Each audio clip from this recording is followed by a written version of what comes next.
Assalamualaikum warahmatullahi wabarakatuh. Kembali lagi di channel Teknisi Sukabumi.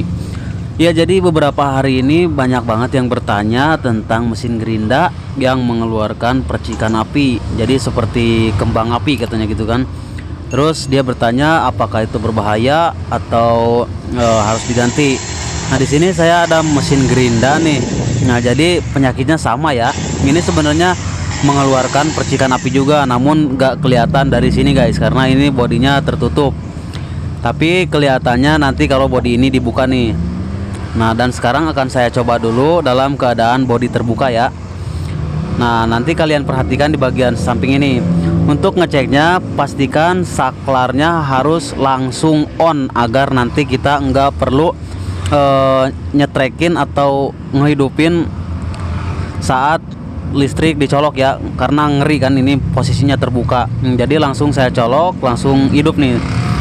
Jadi pegang bodinya aja ya. Nah, kalian perhatikan seperti ini guys.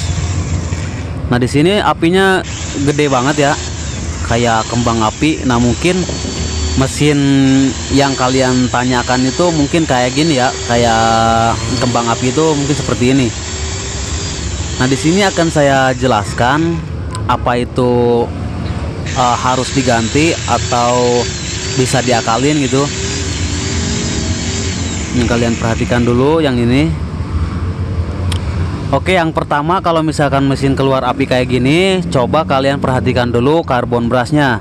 Nah, karbon bras samping ini apakah udah pendek atau misalkan karbon brasnya kurang neken ke dalam. Kalau misalkan kurang neken atau misalkan karena mekar, coba kalian gosok dulu sampingnya kayak gini nih.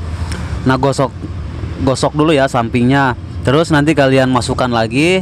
Tapi kalau misalkan pengapiannya masih gede, itu bisa dikarenakan dari angkernya kena guys. Nah, caranya kalian buka dulu bagian kepala depan ini, kalian buka dulu ya, dibongkar lah ya, biar angkernya kelihatan gitu, armaturnya atau kolektor armaturnya biar kelihatan apakah masih layak pakai atau udah rusak gitu guys. Nah, caranya seperti ini ya kalau keras. Nah, ini hanya ganjelan aja guys. Oke, sekarang kalian perhatikan kolektor yang ini guys. Nah, ini kolektornya udah dalam banget. Memang ini karena faktor U ya, bukan karena pemakaian dipaksain atau misalkan kecipratan air kebakar atau misalkan terlalu kepanasan gitu ya. Ini memang udah faktor U aja guys, karena kolektornya udah habis banget. Terkecuali kolektor masih tebal tapi ada sedikit yang kebakar gitu atau yang hitam gitu ya di kolektornya, itu bisa dari kecipratan air atau ya dari pemakaiannya kurang rapi gitu guys. Namun ini hanya memang faktor umur, jadi harus ganti angker. Nah, di sini saya ada angker yang baru nih guys. Nah, kalian perhatikan bagian kolektornya. Yang ini kan yang baru nih, dan yang ini udah yang lama, udah habis banget ya, udah ada kok banget. Untuk cara pasangnya mudah guys. Pertama kalian buka dulu gearnya. Untuk cara pasang angker ya. Nah, buka dulu gearnya. Lalu kalian perhatikan di bawah bearing ini kan ada ring kecil nih. Nah, pastikan di angker baru juga ada ringnya guys. Kalau misalkan gak ada ringnya di angker yang baru, kalian copot dulu ring yang lama di angker yang lama ya guys. Kalau udah dipasang ringnya, kalian pasang lagi gear nanasnya.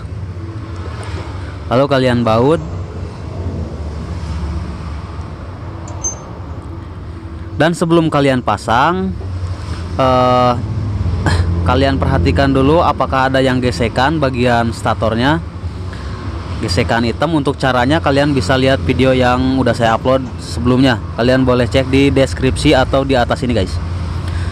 Dan untuk cara mengganjalnya, kalian juga bisa melihat video yang udah saya upload sebelumnya itu. Ya, pokoknya kalian tonton aja ya video yang sebelumnya biar lebih detail gitu. Nah, jika kalian malas nontonnya, kalian lihat aja yang ini ya, untuk cara mengganjal. Kalau misalkan longgar ya dudukan bearing atau misalkan ada bekas gesekan gitu. Untuk lebih detailnya sih kalian lihat video yang sebelumnya aja guys.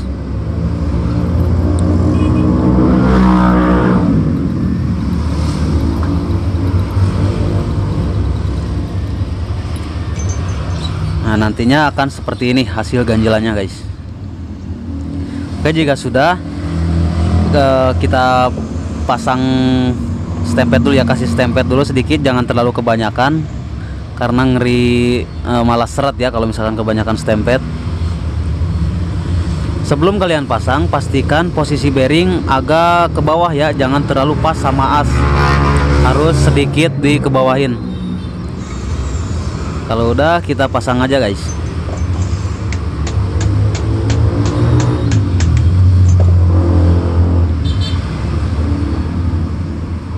Oke, sekarang saya bawa dulu ya.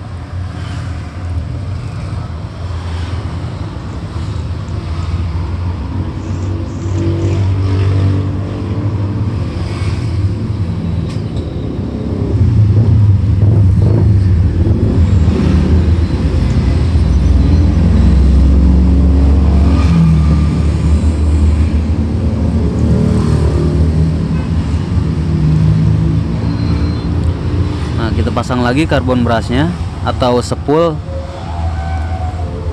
Yang sebelah lagi juga kita pasang. Oke, sekarang akan saya tes dalam kondisi bodinya terbuka ya, bodi bawahnya atau tutupnya enggak saya pasang dulu nih, biar kelihatan pengapiannya masih ada apa udah bersih. Nah guys, kalian bisa lihat sendiri pengapian udah gak ada ya, udah bersih.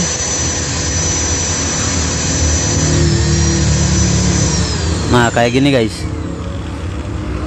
Oke, yang sebelah lagi kalian perhatikan. Nah di sini hanya ada sedikit percikan, itu kalau percikan seperti ini doang sih nggak masalah ya, itu karena gesekan antara karbon brush dengan kolektor angkornya guys.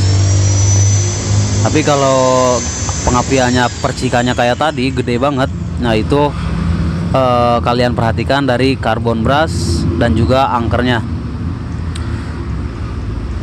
Oke, sekarang saya kembalikan ke posisi semula.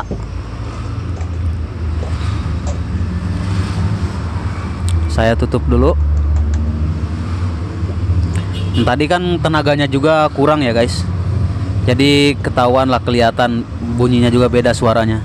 Yang tadi agak sedikit gimana gitu ya, ya pokoknya beda lah, kerasa tenaganya pun juga beda. Kalau tadi ya tenaganya memang kurang kencang karena itu kolektornya udah habis, pengapiannya gede.